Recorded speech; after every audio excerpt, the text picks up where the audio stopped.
Welcome to meeting number 88 of the Standing Committee on Access to Information, Privacy and Ethics. Today's meeting is taking place in a hybrid format pursuant to the standing orders. Members are attending in person in the room and remotely using Zoom application. The clerk and I will maintain a consolidated speaking list of those wishing to speak. Before we start the discussion of committee business, I'd like to remind all members that our next meeting is on Wednesday, November 1st. It's an informal meeting with a parliamentary delegation from the European Parliament as agreed to earlier this fall. More details will be sent to you. So I'm going to start committee business today. One of the challenges, okay, Monsieur Villemure. No. Thank you, Chair. To start. So we're going to, we are, when we passed the original motion for the accounting report on the ISDC and the Green Sustainability Technology Fund, we didn't put a date to it. Now, the clerk and I have been attempting to get this report in front of committee. So what I'm going to ask the committee to do is to put a timeline on when this report should be presented to the committee. Okay, so I'm going to ask for consideration of that today, because I believe I did receive a copy of the report. It was sent to me by email, not by anybody official. So I've seen it. It's redacted significantly, but I think for the benefit of the committee that we need to see that report before we proceed based on the motion. I think there's enough information in that report that would not just pique the interest of the committee, but also be significant to that study. So I need a timeline for that from the committee on a date. Okay, we didn't do that. It was a mistake that we made in the original motion, so we need to do that today. So that being said, this is why I called committee business today, and I'm going to go to Monsieur Villemure maintenant, s'il vous plaît. Merci, Monsieur le Président. Thank you, Chair. I'd like to table a motion that will replace last week's motion. So I don't want you to necessarily take into account last week's motion, and I will read the motion. The interpreter does not have the motion in the booth. Pursuant to 183H, that the committee undertake a study on the RCMP's decision not to pursue a criminal investigation into Prime Minister Justin Trudeau following the reprimand issued by the Conflict of Interest and Ethics Commissioner regarding his involvement in the SNC-Lavalin affair, that the committee devote 3 meetings to this study, that the committee request for 1 hour per witness. Mr. Mario Durand, former Conflict of Interest and Ethics Commissioner, acting Conflict of Interest and Ethics Commissioner, Mr. Conrad Winrich von Finkenstein, Mr. Michael Durand, the RCMP Commissioner, Mr. Vincent, Sensitive and International Investigations, Federal Policing Ontario Division, and the former advisor to the Prime Minister, Mr. Gerald Butts, and that the committee report on the unethical sharing of personal information, that the committee report to the House, and that pursuant to Standing Order 109, the committee request a comprehensive response from the government. Okay. Merci, Monsieur Villemure. Thank you. Have you shared this motion in both official languages to the clerk? He'll be sending it. Okay. Merci. The motion is in order, and it's based on the notice of motion that you put on notice. Okay. Est-ce que vous avez quelque... Do you have anything you want to add to that? Well, the purpose of the motion is that the study begin after the TikTok study so that we don't disrupt that study. Now, on the other hand, I think we should make it a priority. It's very important. The media have covered this. People are asking questions about it. So the purpose would be to begin as soon as possible without torpedoing the TikTok study. Monsieur Villemure, Ms. Khalid. Thank you, Mr. Villemure. Thank you very much, Chair, and I absolutely appreciate Monsieur Villemure's commitment that this potential study start after our TikTok study. I know how important it is to me. I mean, it's been 3 years since we've been able to get a study going. So far, we've only had maybe an hour and a half on this study, and I am quite adamant that we move forward with our TikTok study, social media and privacy study before we go into any other business. Now, I do have a couple of amendments to propose to Mr. Villemure's motion. But Chair, I'm wondering if you want to canvass the room to see if anybody else wants to speak before I propose those amendments onto the main motion. Okay. Any other discussion on Monsieur Villemure's motion? Go ahead, Ms. Damoff. Thanks, Chair. And I just want to bring my former hat as not only Parliamentary Secretary at Public Safety, but also someone who was on the Public Safety Committee for 8 years, that we need to bear in mind the role of the RCMP being independent with their investigations and not blending a whole bunch of other things into what we want to have here. Fully support the RCMP coming and discussing what they're doing and why they did it and everything else. But I think as we're looking at this motion, we should bear that in mind, that the RCMP is independent. We need to hear from them, but let's not blur what we're talking about with this motion to include people who probably don't have any bearing on what the RCMP has decided. So that just a general comment, Chair. Thank you. Damoff, any other discussion on Mr. Villemure's motion? No? I'm going to go back to Ms. Khalid. Go ahead. Thank you, Chair. I just wanted to confirm that the text that we had received as notice of motion is the same as the one that is being talked about today. It is not. Mr. Okay. Villemure added to his notice of motion. So we're just working on sending that out to members of the committee right now. Okay. Okay? Wait, s'il vous plaît. Just, Ikra, I know you still have the floor, but I think Renee might have something to add. Allez, Monsieur Villemure. Merci, Monsieur. Go ahead.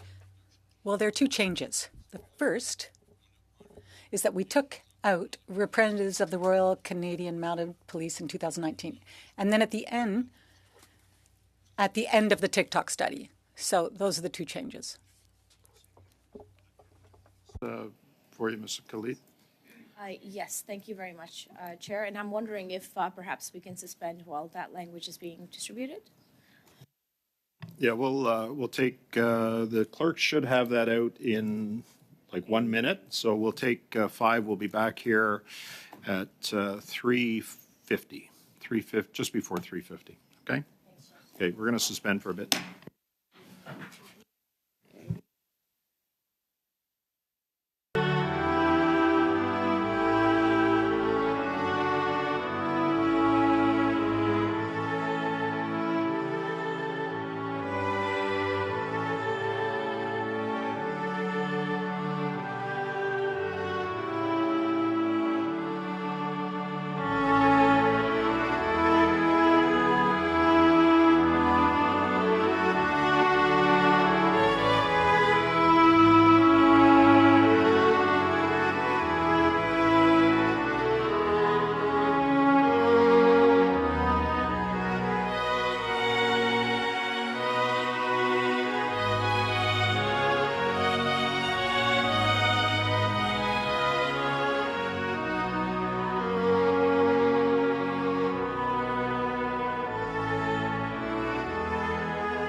Email has been sent in both official languages.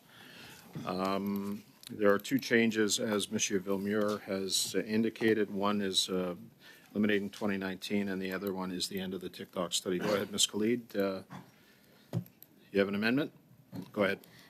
So, Chair, first and foremost, I just want to reiterate that we have never opposed the RCMP or the committee's will to have the RCMP come to this committee to testify on this or to speak to us about this.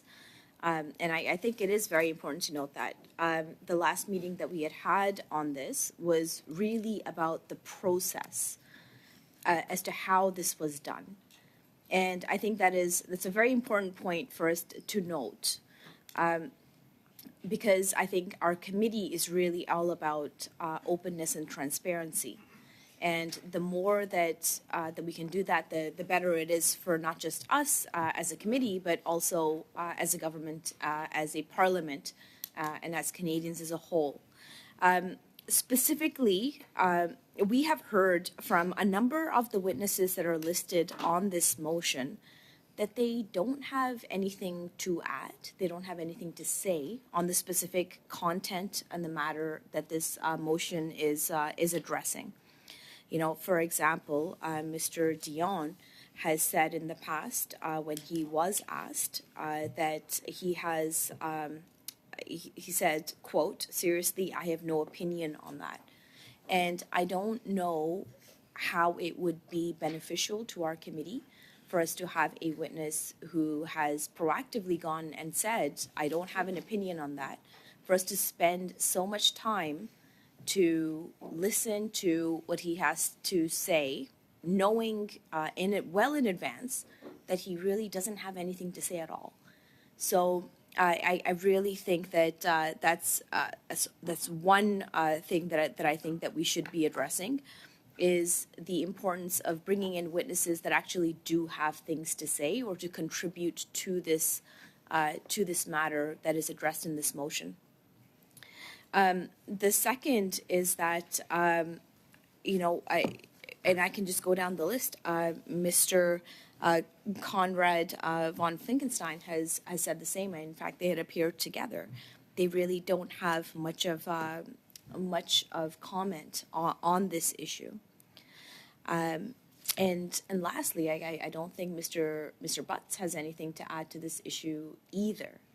And so I realize that we want to spend 3 meetings on this, and I also am very, very grateful to Mr. Villemure to add the amendment to say from his original motion to say that the TikTok study takes precedence over this. But I think that we can nuance this.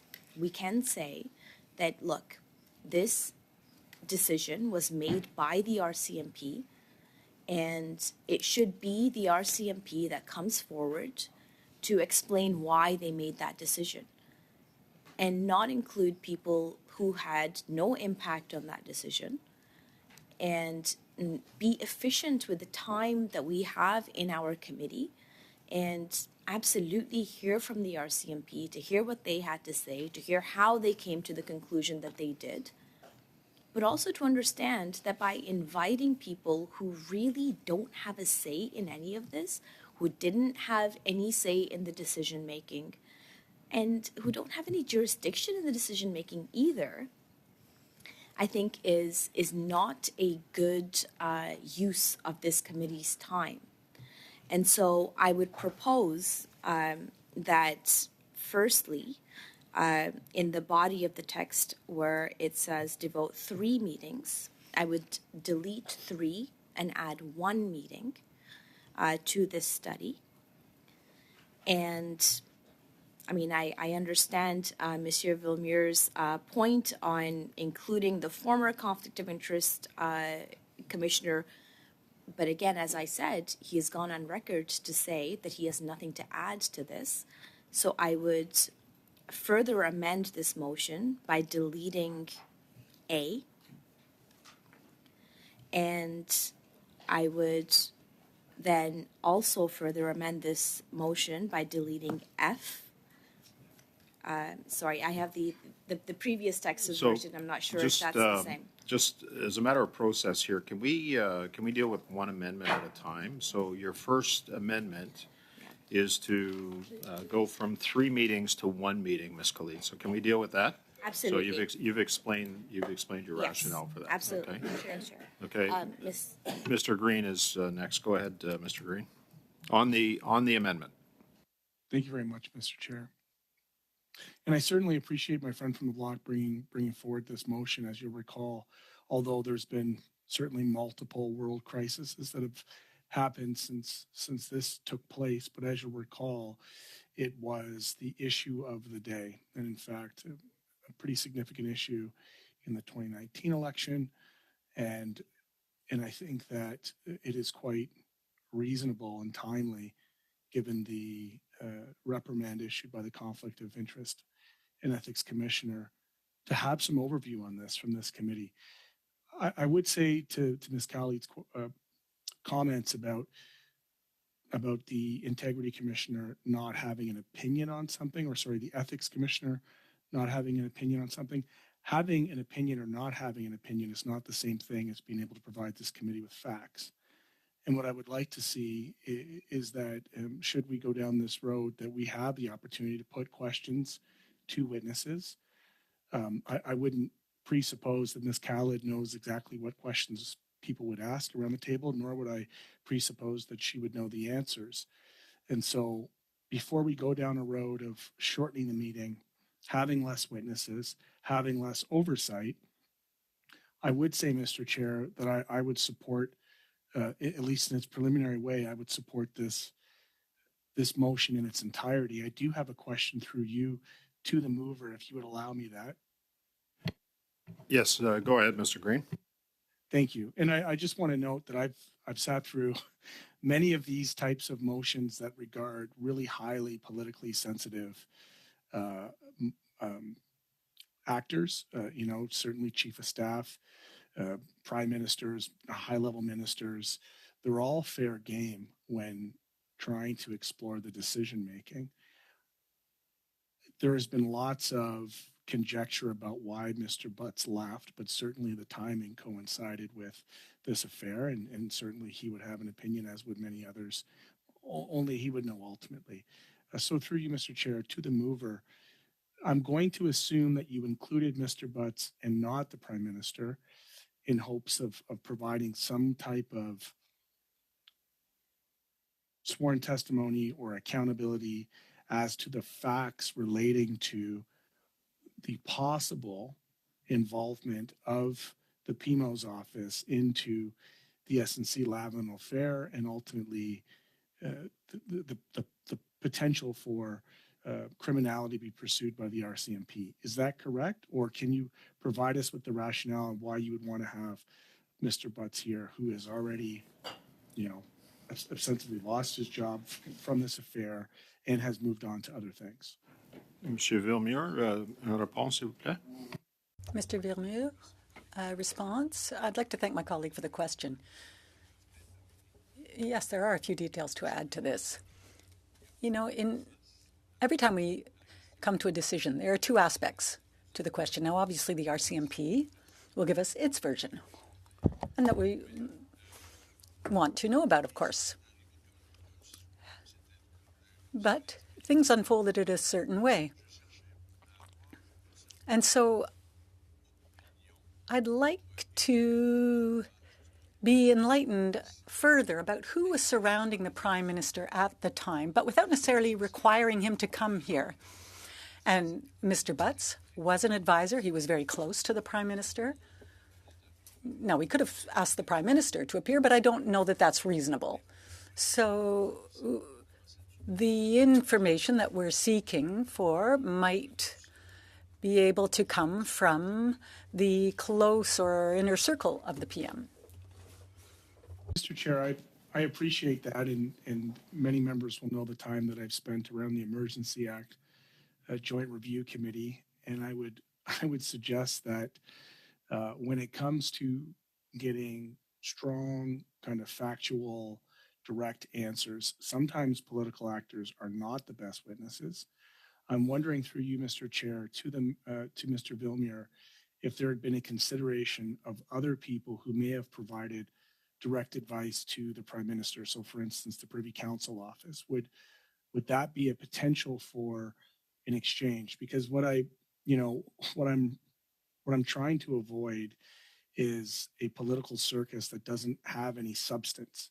And ultimately, I know that having worked with Mr. Villemore, that he's going to want to see some kind of recommendations out of this to ensure that the firewall that Ms. Damhoff has mentioned between the RCMP and the highest office in the country be upheld and supported and reaffirmed potentially, or if there were gaps and if there were any possible influences, be they direct or indirect, from the PMO's office to the RCMP, that immediately be addressed. So through you, Mr. Chair, to Mr. Villemure, would there be consideration perhaps for people with a legal background that understand their responsibilities legally to the public versus a political actor who will likely have, you know, I would say, who would be very experienced in presenting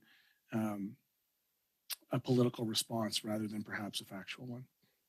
Monsieur Villemure? Mr. Villemure, thank you, Chair. I'd like to thank my colleague for his question.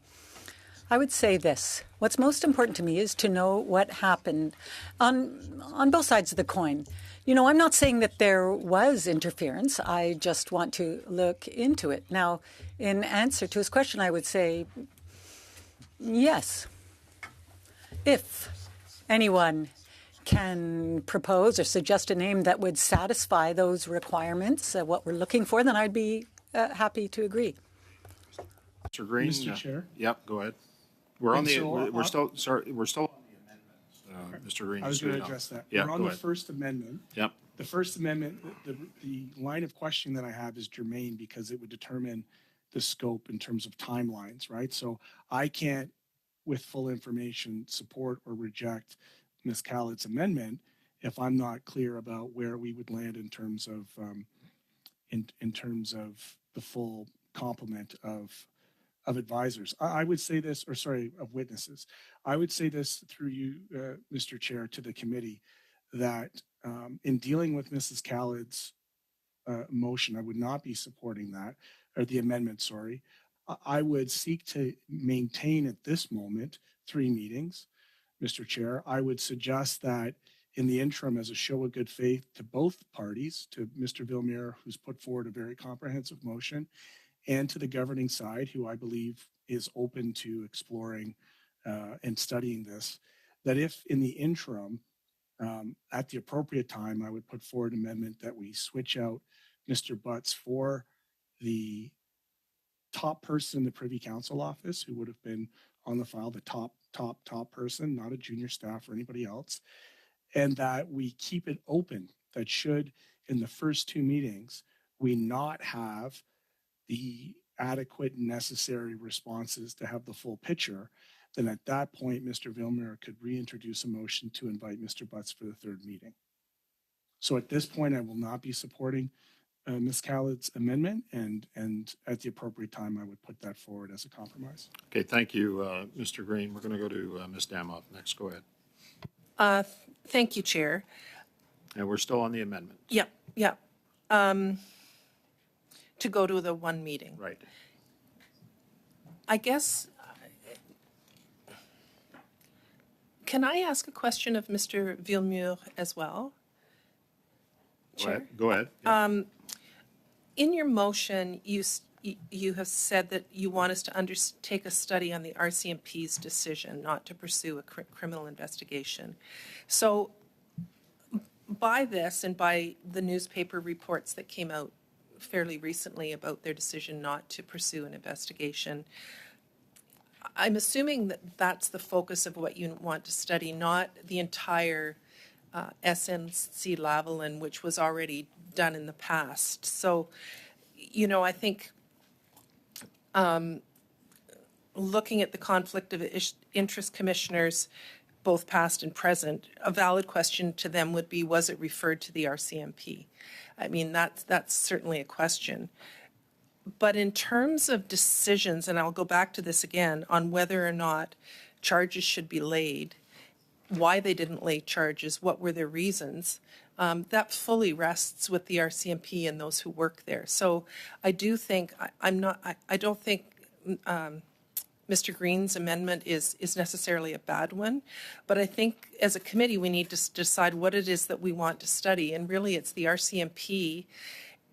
If they give us information that we need more information on, that's one thing, but I don't think any of us would suggest that Mr. Butts interfered in a criminal investigation, and the RCMP came to the conclusion put out a statement through the Deputy Minister in March of 2023. Mr. Butts has been gone for several years.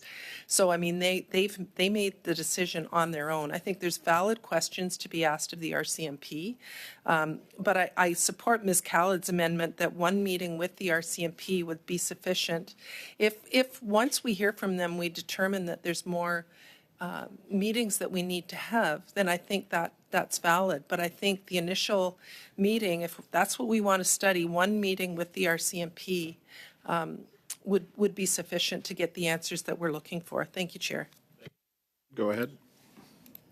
Ms. Khalid? Thank you, Chair. On the amendment. I appreciate that.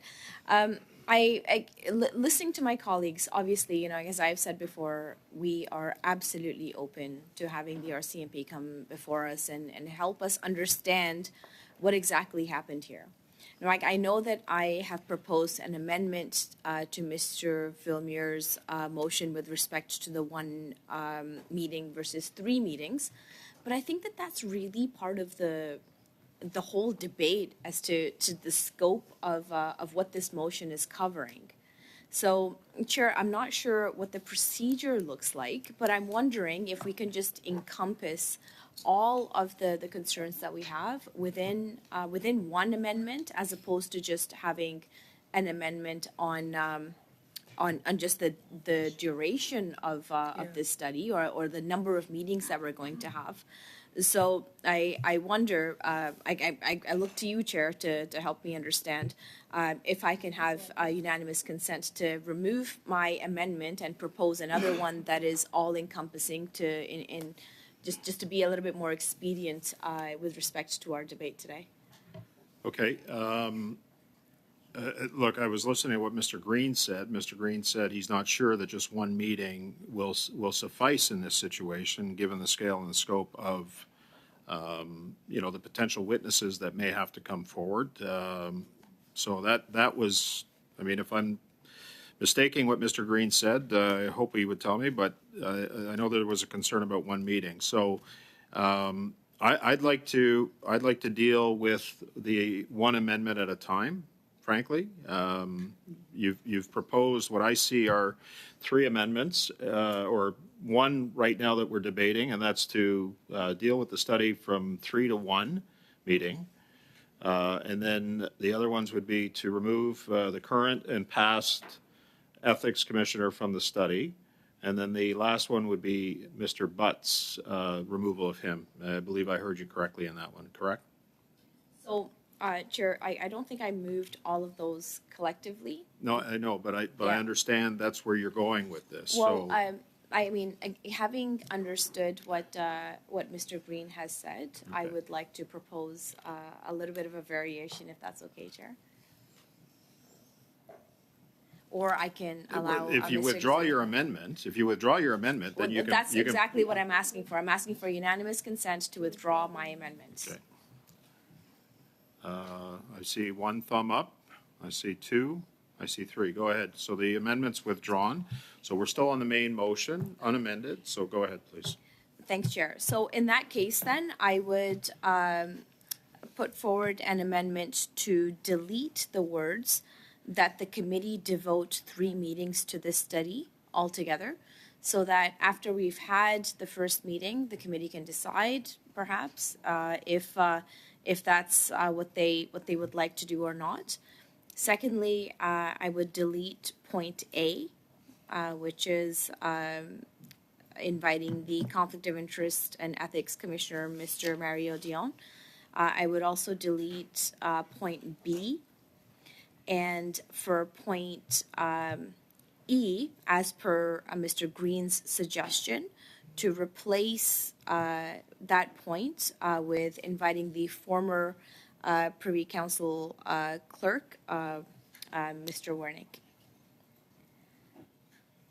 So that was the 3 meetings. Just so that I'm clear, are you asking for those 3 meetings? I understand the other amendments. What I'm asking for, Chair, is for us to delete that whole thing, that the committee devote 3 meetings to the study, to delete that whole phrase from the motion. Okay, To have the first meeting and then decide as to how we're going to proceed as a committee, to not put a time limit on it. I know that that's perhaps quite dangerous, but I'm going on good faith here because I know that there's really not much for us to be seen. so the way I'm reading you would mean that we'd still have 1 meeting on this. That's the way I'm reading it. Like, you have to just help me out here to quantify how many meetings you want to have. Why don't we do that amendment last? Can we do that amendment last then? Maybe take that out. And maybe once we've settled with everything else, then perhaps we can come back to how much time we're going to spend on this.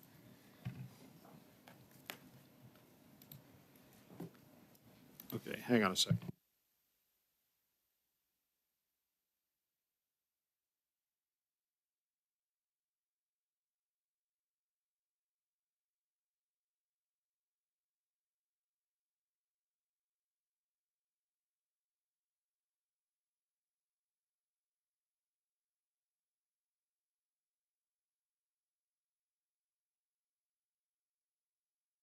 So, Ms. Khalid, we need some clarification because the clerk and I are confused. We understand the removal of A, B, and E, but I don't understand, and we don't understand where you're going with the meeting. So I need some clarification on that. Okay, so Chair, then in that case, if there's any doubt, then I think that we should still have just the 1 meeting. On 1 meeting, this. okay. Okay, that clarifies things. So we're going to deal with this in its entirety right now, because we couldn't do it one-on-one. So we're going to deal with it in its entirety. The amendment from Ms. Khalid is to only have 1 meeting. And in that meeting, we're going to have the RCMP commissioner. We're going to have I believe that's the staff sergeant who would accompany Mr. Duhaime. And that's what you're proposing. There's no, and then, sorry, the former Privy Council clerk, Michael Warnick. Okay. So that's Ms. Khalid's amendment. Mr. Green, you were first. Go ahead, please.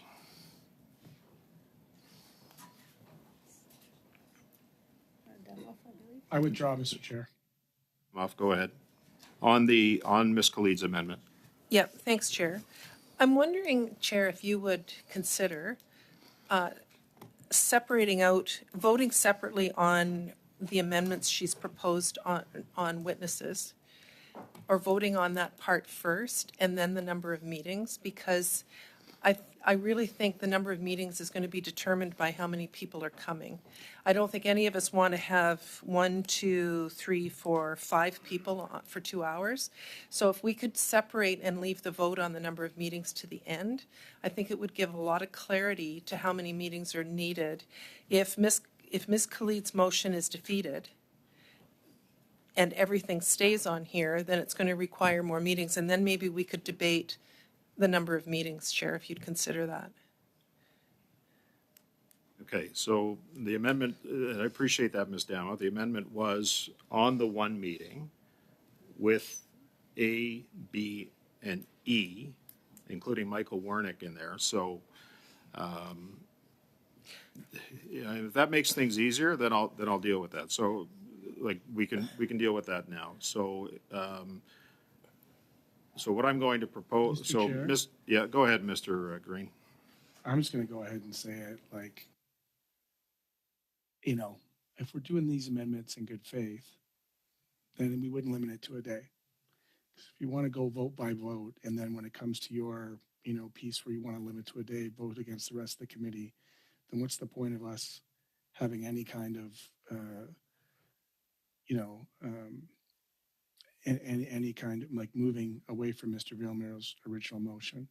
So I don't want to be in a scenario where we support all these amendments and then have the Liberal side just turn around and vote against how many days we're having. It's these little things that really kind of procedurally annoy me. So if you're going to move amendments to change the list of witnesses, knowing that those witnesses are going to take 3 days, then I don't think it's in good faith to say that you want to limit it to a day. So I'm going to put to you, Mr. Chair, that the amendments stay as it is, and then we can vote by vote. But you should start with the first day, and we'll see where they go, and then we'll vote by vote after that. But they can't have it all ways.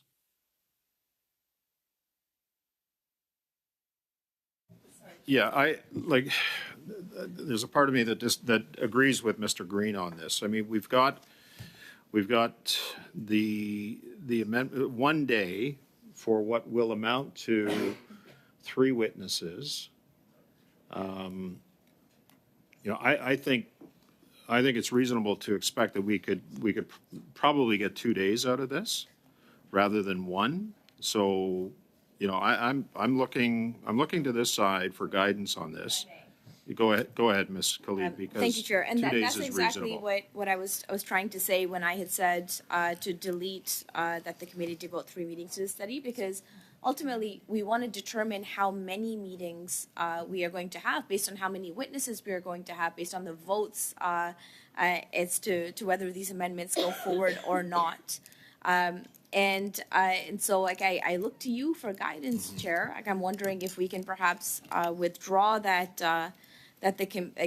the amendment from 3 to 1 on this, but perhaps maybe we just need to suspend for a little bit so our colleagues can talk amongst ourselves and seek a little bit of clarity within each other as to what the text of the motion should be. Okay, I don't think we need to specify specifically how many meetings are going to occur. There could be a situation that comes up where, for example, Mr. Wernick's not available, and so we're going to have a couple of meetings. So if we can find a way to leave that open. Chair, I would appreciate a suspension for a minute, though, if that's okay. Allez, Monsieur Villemure, s'il vous plaît. I'd like to ask for a vote, a call for a vote on the amendment. We can't do that because there is an ongoing debate. So I'm sorry, Mr. Villemure, we can't do that. That's the procedure. Okay, I'm going to give till 4:20 to work this out, and then we can have a discussion after that. I hope we go to the vote right afterwards and figure this out. Thank you. Suspend.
And I think we could possibly come up with a solution to this. And that is, based on what Ms. Khalid had said, that the committee request to appear for 1 hour per witness, A, the RCMP Commissioner, Mr. Duhaime, B, Mr. Frederick Pinchinci, who is the Staff Sergeant, and then C, the former Privy Council Clerk, Mr. Wernick. Now, it would be an assumption that Mr. Duhaime and Mr. Pinchinci would come together for an hour, and then Mr. Wernick would come for an hour, and so that would effectively take one meeting. Now, if the committee deemed that there was more that is required, any further witnesses, we can dispose of that at that time or deal with that at that time. But I'm hoping that this will solve at least having these witnesses appear before the committee and that they appear for 1 hour per witness. Now, that would I think resolve the standoff that we're in right now. But I've got Mr. Villemure and then Ms. Khalid. Go ahead. Allez, Monsieur Villemure. Merci, Monsieur le Président. Thank you, Chair. Well, if we said at a minimum 2 meetings or at least 2 meetings, but I just want to make sure I'm clear on the list of witnesses, so perhaps Ms. Khalid could repeat that to me.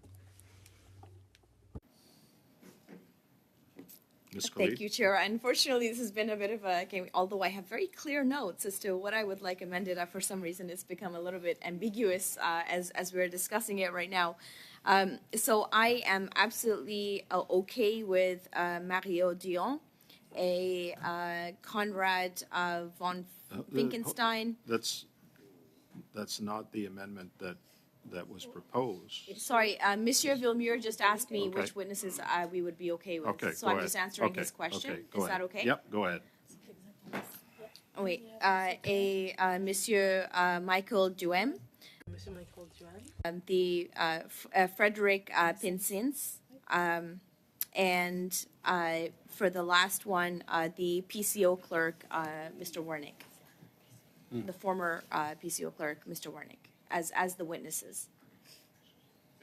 That's correct. Ça va pour moi. That's good. And 2 meetings would be absolutely great for me as well, if that's what Mr. Villemure is good with as well. Okay. Bah, je précisais au moins 2. Well, I was saying at least 2, at a minimum 2. I'd like the doors to be left open to more meetings. At least 2 meetings. Stops it at 2, but the potential exists for more if the committee deems that. Okay. So can you just hang on a sec, because there is some confusion here, okay? So stand by.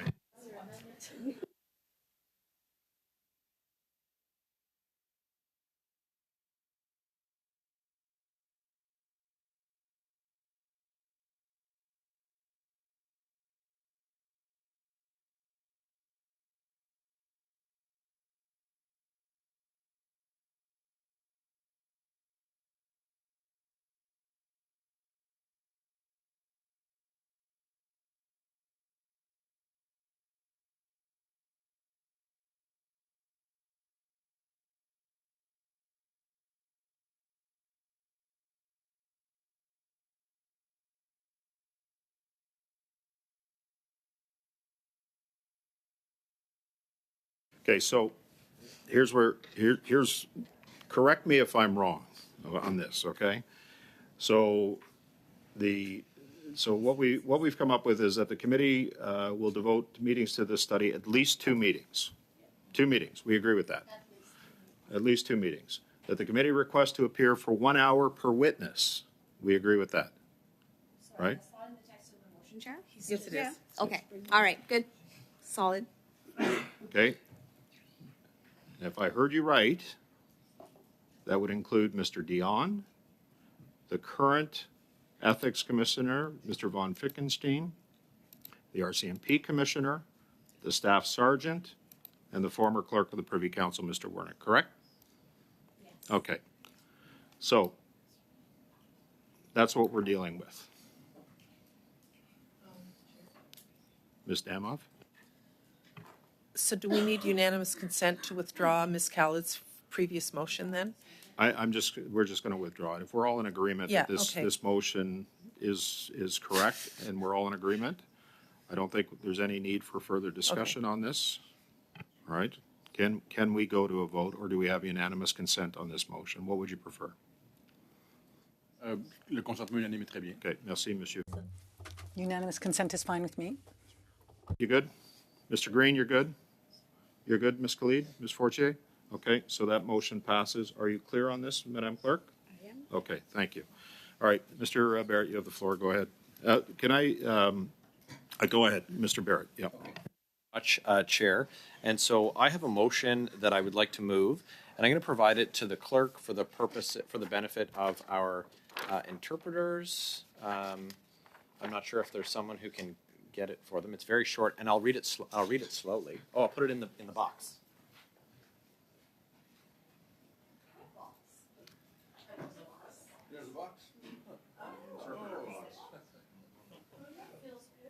This is very old modern technology.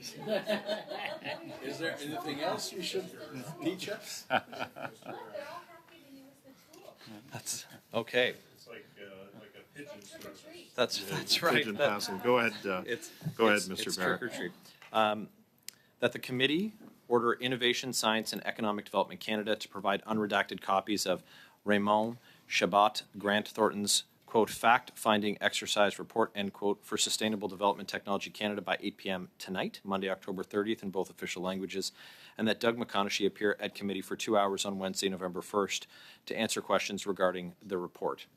And so I have paper copies, but I don't think that works because we have people joining virtually. So while it's circulated, can I speak to it, Chair?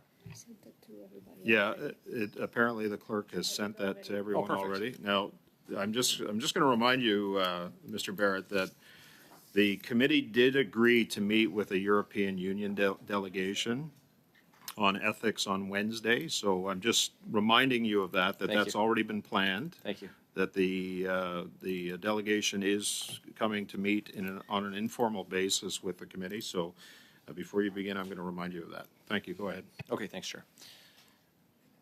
So it's been brought to, so this all is born out of, I'm going to rule that in order. Go ahead, Mr. okay, Barrett. thanks very much, Chair. So this is all born out of the media reports about the $1 billion SDTC Green Fund, which has now, through whistleblower accounts, been revealed to be the subject of gross mismanagement and conflict of interest. So the committee adopted a motion on this very issue, and you identified at the start of the meeting, Chair, that we didn't set a date by which I said would provide the committee with the report in both official languages. But something interesting has happened, and I've been made aware through communication with the whistleblower that they have been in contact with representatives from every party in the House of Commons and have furnished them with the report and have tried to further the awareness of parliamentarians with this information. Now, we need to get the report from ISED, and we need to get it unredacted. We need to get it in French and in English. And we need to get it soon. The situation persists, and I think that once we call witnesses, including if we have the willingness of the whistleblower who's been reported in multiple media outlets, their willingness to come to committee, and I think that the committee will find that an invitation will be well received. We need this information, and the information that's been made available to members of the committee speak to Mr. McConaughey's relevance to this, and also his role as ADM, and also as a CFO as it relates to ISED, is why he's important as a first witness.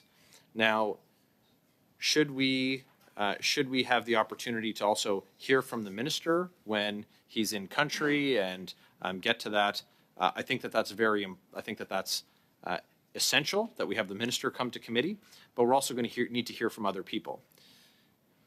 It would be great pre-work for the committee to be able to receive this report and to be able to have a positioning meeting on the reception of that report by the government after it having been prepared in advance of later hearings on this. So, Chair, what I'd like, if hearing your comments and hearing other members in the room express concern about the proposal for Wednesday, is that the committee seek to find another slot where we could do that. And I'd be welcome to amendments on that. And in that case, it wouldn't displace meetings that are coming up. So this issue is incredibly important. It speaks to massive sums of taxpayer money that are alleged to be the subject of mismanagement. There's allegations of conflict of interest that include the board chair and the CEO. And so we need to find out what the government has found out.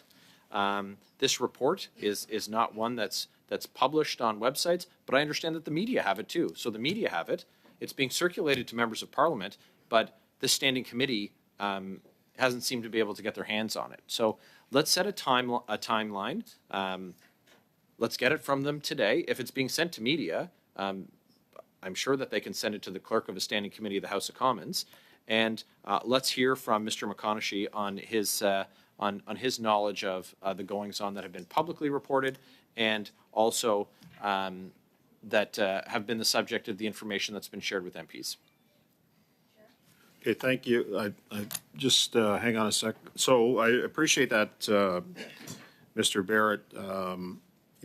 Look, we've been attempting several times to get the report based on the original motion that the committee passed several weeks ago. It was like 3 weeks ago. And so I know that there was concerted attempts last week on behalf of the clerk, on behalf of the committee, to try to get this report sent to us. We haven't received it. As I said at the top of the meeting, I received it in my email. It was heavily redacted. There's no way that I could share it with the committee because it was only in one language. And I'm not even sure that the report that I got was accurate. I don't know. So there has to be a sense of urgency on this. And I can tell you the information that I've seen in the report could and should cause concern for members of the committee to deal with this issue as quickly as possible. On the meeting of Mr. McConaughey, I just would caution Mr. Barrett that unless you wanted to have this meeting occur on the 6th, it may be awfully difficult for us to find another slot to have this meeting. So if there was some direction to initiate this meeting on the 6th of November, that would be helpful to me in organizing a meeting. But in the meantime, Wednesday is set, and I'm advised by the clerk it may be difficult to find another slot. Now, obviously, the whips can work together, but it would be difficult. So if we can look at maybe November 6th as part of this, then I would appreciate that. What I'd say, Chair, to that is that if there was a willingness by the committee to turn this over to their whips, that would be, I think, very reasonable. And if the time exists and the whips are willing to make it happen, okay, then that's their role. And if the time's not there and they're not able to furnish an agreed upon time to the clerk, then we look at the regular committee schedule. But for today, I don't think that the substance of it needs to be the subject. I hope it's not the subject of great debate. We already agreed to get the report. That was the suggestion of government members, was that we should be able to get the report. I concur, and it's already been prepared. And let's just get it in French and the official copy, and then we can move forward. And to that end, I would agree. I've got Ms. Damoff, Ms. Khalid, and then Mr. Green. I see your hand, so go ahead, Ms. Damoff. Thanks, Chair. I'd be curious from the clerk what attempts have been made to get a copy of the report, and was there a timeline given on the requests to get the report? That's the issue that we're dealing with, is that there is no timeline. So perhaps the clerk can advise. There have been several attempts, not the least of which was the original motion. But if you want to go ahead, Madam Clerk, and So the clerk will not on its own decide on a deadline, right? So the motion and the amendment by Ms. Fortier when the motion was debated was to ask for a copy, but there was no specific date. So the clerk can only pass the motion over and say, this was adopted, so we want a copy. So- I cannot on my own just say, I That's fair. need this today. Or That's I need fair. this, So just from what I've heard, have you made multiple asks to get a copy of the report, or was there just the one ask? I have asked the clerk several times to contact the department Okay. for the report. We've not received the report So at how this many point. times has the department been contacted? At least three, I would say. At least three requests that I made, Ms. Damoff, to So have that could I report just out. get the clerk to confirm, Sure. though, that were there three requests made to the department for the report? Well, I can tell you that I sent the invitation of unofficially, as in I'm sending soon an email, just so you know this was adopted and it's coming. So they knew already. Then I sent a very official email. Then, as it's always the case with officials from the department, we always do a lot of back and forth, and over the phone also. We said, like, look, I know that the committee wants Okay. that, and the answer that I get is it is forthcoming. Okay, no, that's fine. And I mean, I have a problem with Mr. Barrett's amendment that I don't know if this report is translated. If he thinks that in 3 hours that a report can be received, translated, and distributed is extremely unrealistic. I think it would be fair from the original motion that we passed to put a timeline on receiving the report and get it sent out to us. But I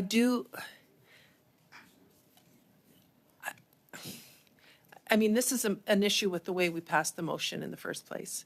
And so putting a timeline on it, fair enough. But we've already passed a motion to hear from the minister and to hear from, I'm sorry, I don't remember the name of the company that did it. I think we should hear from Raymond Chabot.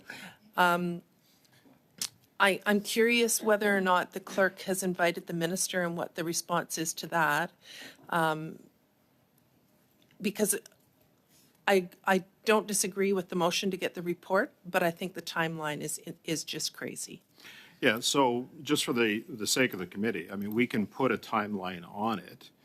If the department comes back and says, in fact, there is no translated document, then they can suggest that a timeline in which they could translate it, which I'm not sure what that would be, but I think we can make the request of the department. If the department comes back and says we don't have it in 2 official languages, then they can tell us when they expect to have it translated. If not, then if they do have it in both official languages, then they can supply it as when the deadline is indicated. So that she's still. Do you want to? We can go to Mr. Barrett to provide some context. He says he has some context here that may help you out, Ms. Damoff. Go ahead, Mr. Barrett. Sure. Just the version of the report that I've received in English is less than 30 pages, just in terms of 27 pages in terms of translating time. And my understanding is that it is in the department's possession, translated by the government. So just for reference. Thank you. Thank you. Thank you, Mr. Barrett. I haven't seen the report, so I have no idea. I'm not quite sure how the chair and it got sent to you, but it wasn't. I haven't seen it. I don't think any of my colleagues have seen it, so I appreciate the clarification. But I would be curious from the clerk in terms of the invitations for the minister.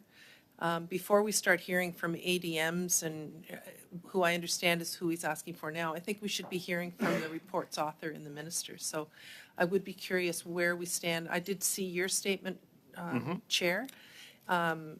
So I'd be curious from the clerk, when was the minister invited and where do we stand with that? So I can answer that if you like, because I directed the clerk to invite the minister. He was invited last week. My understanding is that he's out of the country and he was unavailable this week to appear before the committee. Okay, and so was another invitation sent to him? There would have been another invitation, again, understanding that he's out of the country for next Monday to Okay. appear before the committee. But again, that was all predicated on the fact that we had the report in front of us, Ms. Damoff, because I believe that the committee having the report in front of us it gives us the ability to question based on the content of the report to the minister himself. So it was all under the caveat that the minister will not appear unless and until we have that report. That report becomes critical for the committee to do its work, in my opinion.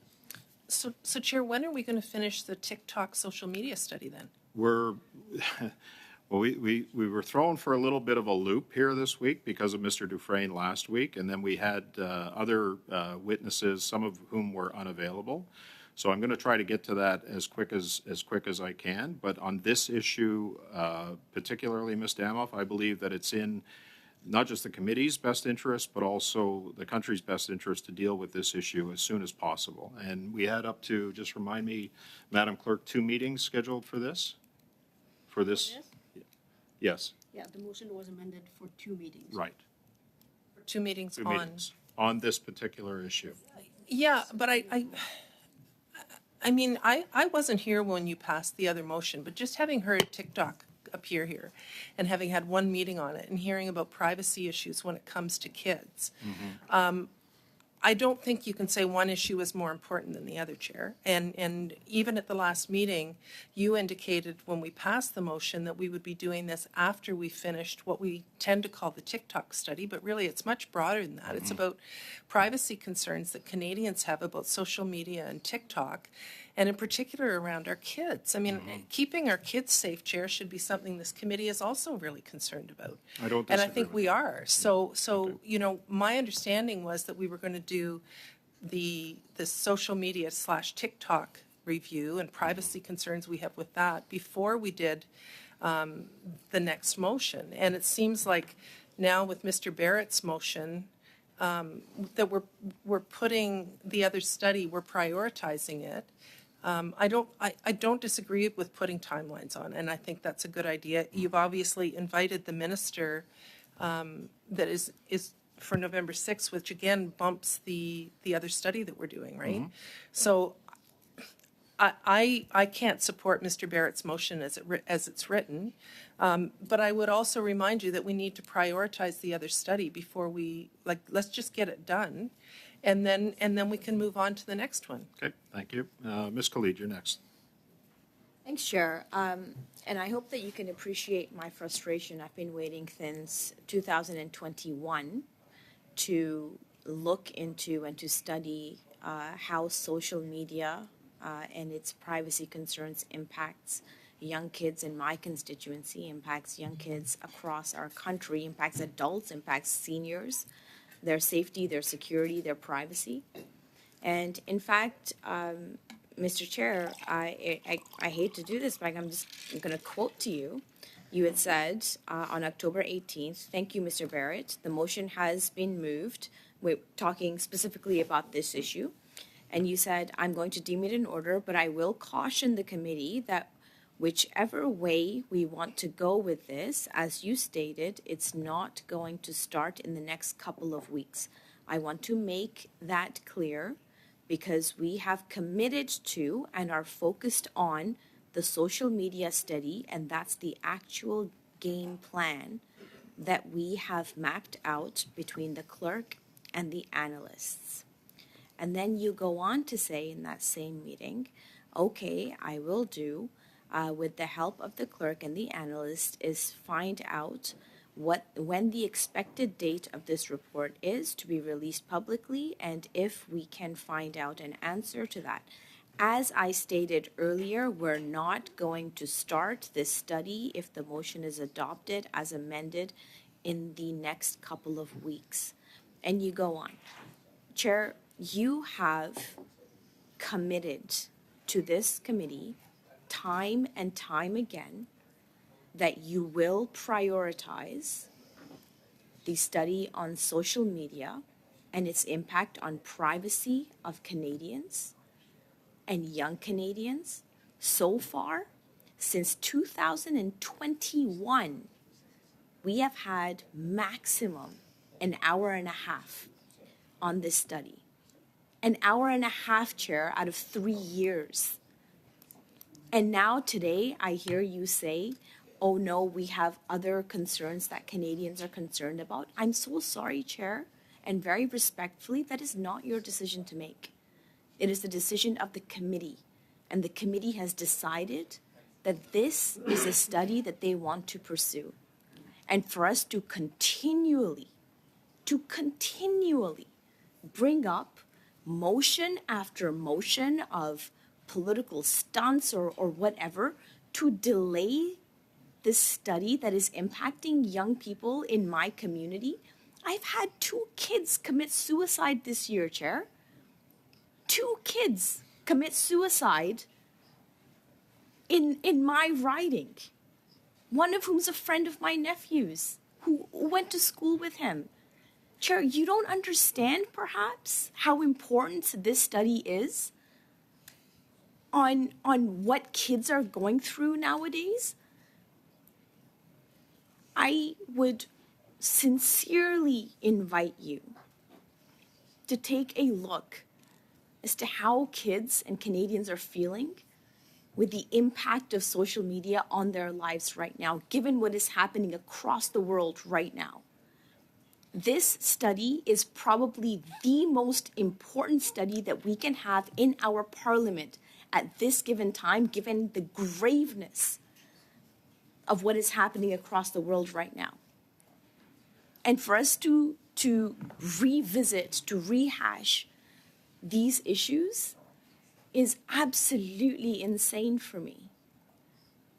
I can't begin to tell you how much my constituents are suffering. And for me to have to sit here and have to explain why again and again and again for 3 years, Chair, this is, I can't begin to express to you what my frustration is.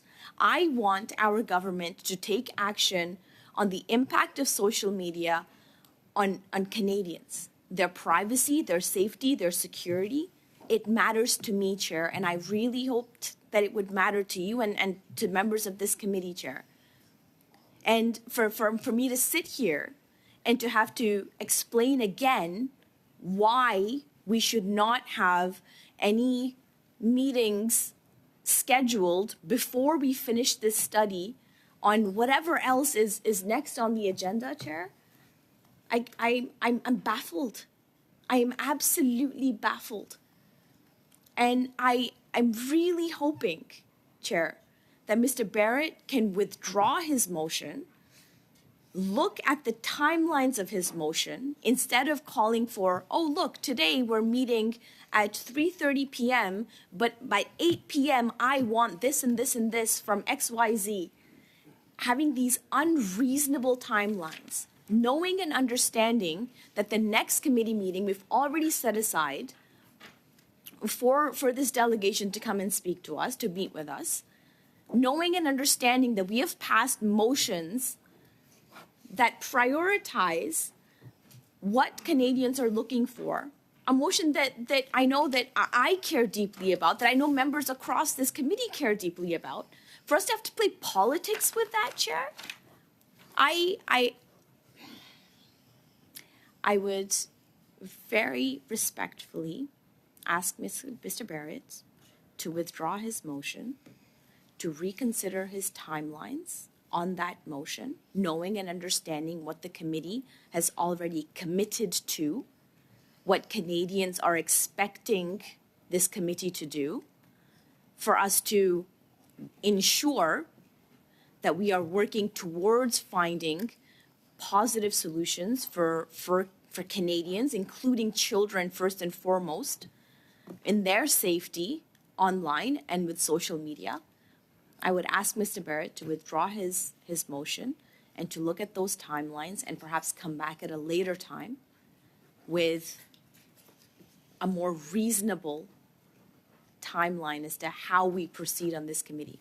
But Chair, I am not willing to put aside the study on social media for political games that the opposition may want to play, because for me and the kids in my community who have committed suicide and who are on the brink of mental health challenges because of social media issues, I am not willing to put this aside any longer, Chair. Thank you. Thank you. Mr. Green, go ahead, please.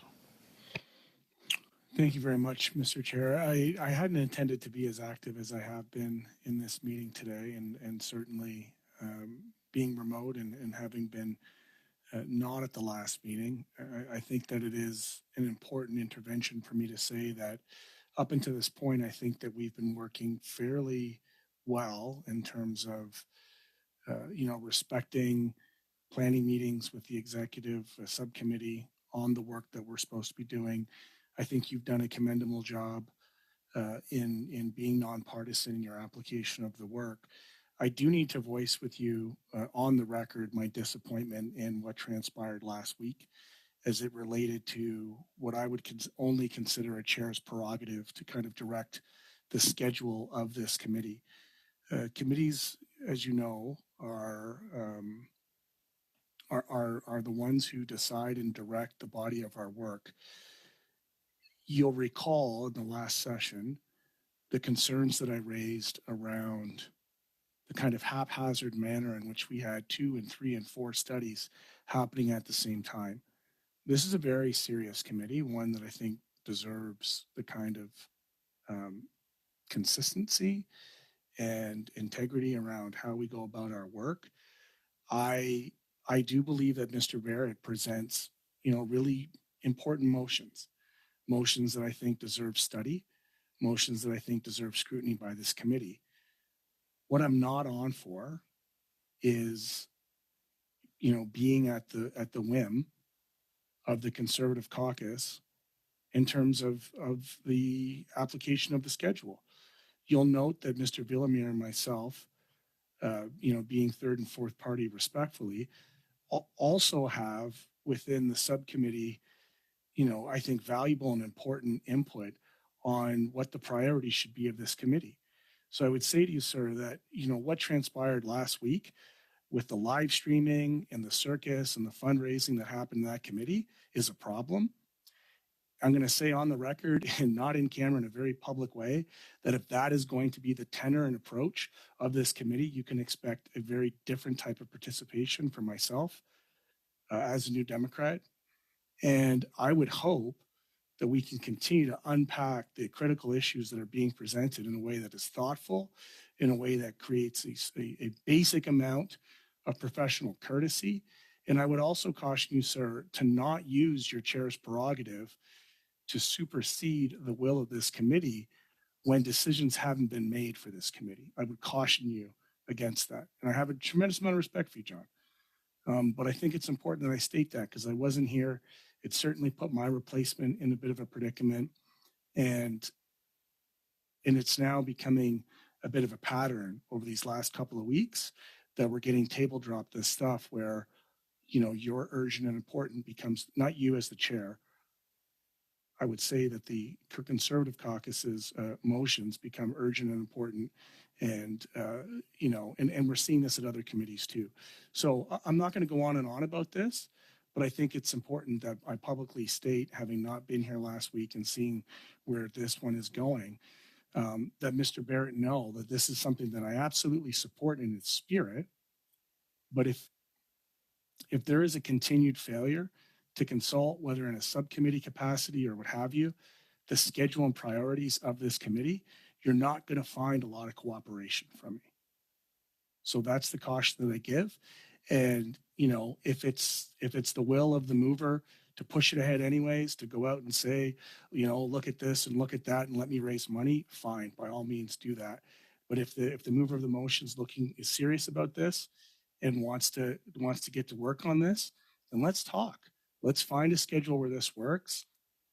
I'm saying this, Mr. Chair, as somebody who all these members will recall, except for the new ones, I supported the Conservative opposition in continuing the work that we needed to continue when it was my opinion that the Liberals were using TikTok to pivot away from other important issues of the committee.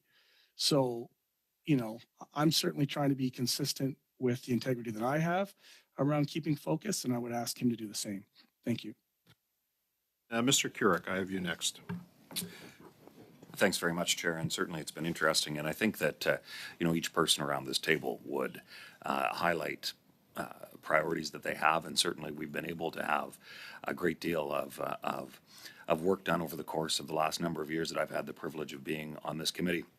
And look forward to continuing to do that work. Specifically in regards to Mr. Barrett's motion, I think that something that needs to be highlighted here is that if we had a government that was forthcoming in information that was requested of it, we wouldn't have now spent the last... I don't think that those kind of comments are relevant with respect to the discussion that we're having on this motion. Okay. Well, Go ahead. A point of order, Chair. I think that it's entirely relevant. So, if the member is concerned about the lack of forthcomingness, she sits in the same caucus as the minister that's been requested to appear. So, Chair, I think that it would be incumbent upon us that this is a practical measure. I have not yet heard an amendment to extend a deadline to, try to work collaboratively amongst parties to try and figure out a path forward that could actually get this information so that we could get the answers that Canadians are certainly seeking. And I could speak at length about certainly what my constituents share with me on a daily basis about the priorities that the Ethics Committee should be looking at. And I have had that opportunity in the past and certainly look forward to again. But, Chair, I think that as we approach this subject, we're now going on a fairly lengthy debate on what is a motion to simply add some parameters around information that this committee has already requested. So had the government been forthcoming, we wouldn't be here. They haven't been. Therefore, we're saying it's time to be forthcoming. And I think that is not only reasonable, but I think it is incumbent upon us to ensure that that happens. So if members of the Liberal Party or other parties have a suggestion as to what that should look like, I know certainly myself, and I won't pretend to speak for my colleagues here, but I think that there'd be a willingness for us to entertain that as a conversation so that we could get on and continue doing the work that we've all talked about at length around this committee table that we want this committee to do. So with that, Chair, I think that let's continue to do the work that we've been talking about. Thank you. Thank you, Mr. Kirk. I'm just going to remind the committee there are a couple of issues that we need to deal with in camera as well, some sensitive issues related to previous witness testimony. So I would like an opportunity to do that. But Ms. Damoff, I have you next. Go ahead. Thank you, Chair. I'm going to suggest some amendments to Mr. Barrett's motion, changing the time and date to 5 p.m. tomorrow, October 31st. Asking the person he's asked to appear, the Assistant Deputy Minister, to appear with officials when the Minister comes. He would probably be here anyway. But just to ensure that that individual is with the officials when he appears. And also, Chair, that you call a subcommittee meeting to get a work plan for us. We just passed a motion from Mr. Villemure about having the RCMP come. That issue was so important to you last week, Chair, that you called a meeting without consulting any of us, and Mr. Barrett proceeded to post on Facebook Live and post all of our email addresses. Do you know, Mr. Barrett, that we had to create a misogyny in my inbox subfolder because of the type of emails that we got after you posted that? I don't know if you're aware of just how horrific the emails that we got. I could send some of them to you, Michael. But based on you using that meeting, which was your number one priority last week. So those are the changes I'd like to see, Mr. Chair, that you call a subcommittee meeting, that it be amended to 5 p.m. tomorrow, and that the ADM, I don't remember the gentleman's name, but he be asked to appear with officials on when the minister appears. Thank you, Ms. Damoff. So the amendment's on the floor to have the report deadline given to the committee to 5 p.m. tomorrow, to call a subcommittee meeting as soon as, I assume, reasonably practicable. And then the other one is to have Mr. McConaughey appear when the minister appears, correct? Sorry, with officials when the minister appears. I don't Okay. think we want to take time away from the minister himself, so. Well, typically, if the minister does accept an invitation, he would come for an hour, That's- and then we'd have that's right. officials right after. Yeah. Okay. Yeah, okay. and they're usually at the table when he's here anyway, but I don't want to say that he's appearing at equal status with the minister, I is see. what Okay, thank you. We have an amendment on the floor. Mr. Green, go ahead, please. Thank you very much. I appreciate that intervention. It's been my experience, it's better having those two complements together in the same meeting. Otherwise, you have, a minister saying that they don't have the information. They have to hear it from the senior official, and sometimes likewise. So I think that it's good to have them both to be able to make sure that there's clarity in the answers provided the day of the meeting. And I do appreciate the subcommittee. That's the the basis of the point that I had, which is just around the courtesy of working through a work plan, so we don't end up with 6 concurrent studies all happening at the same time. And I also want to be clear that the demand for documents, for those of you who've been around the table, you'll know that I share the concerns around the delays on the demands for documents. It does, however, require us to be clear in the motions as drafted. If you do not get a deadline, you will not get a response. And so I think that's a teachable moment for the mover of the motion, who's quite learned, and hopefully on a move forward basis we'll have that. But I do think it's a problem when we have anybody, ministers, prime ministers, departments, department heads, RCMP, I don't care who it is, when they flout the will of this committee, it is a significant problem when it comes to our parliamentary privileges to demand for documents. So I support this as is, and certainly look forward to seeing those responsible submit the documents as demanded. It's a demand for documents. That's what we're doing. So for all the ADMs and people who might be tuned in watching this meeting, know that you've been put on notice, and if you fail to meet the will of this committee, then you should expect to be called forward for that. Thank you. Okay, thank you, Mr. Green. And I'm sure you'll recall that the original request would have led to probably thousands and thousands of documents. And the starting point for the committee was, in fact, the accountant report. So, okay, so we've got the amendment on the floor. I don't see any further hands up, any further discussion on that. On the amendment, do we have unanimous consent on the amendment, or we're going to have a roll on that? Okay, go ahead, Madam Clerk, if you can take the vote on the amendment. Again, reminder to committee, the amendment is to provide the documents, for the department to provide the documents for 5 p.m. tomorrow, and then have supporting staff, including the ADM, coming when the minister comes, and then call a subcommittee meeting of the committee. So go ahead, please, on the amendment. Mr. Baines, Yes. Ms. Damoff, Yes? Mr. Kellaway, Yes. Madame Fortier, Oui. Ms. Khalid, Yes. Mr. Barrett. No. Monsieur Gourde. No. Mr. Kirk, No. Monsieur Villemur, Mr. Green, Yes. yeas 7, nays 3. So the amended motion does carry. What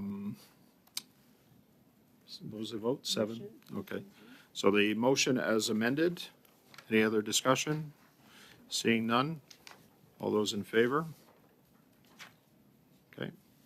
Everybody's in favor? Perfect. So we don't need a roll on this, correct?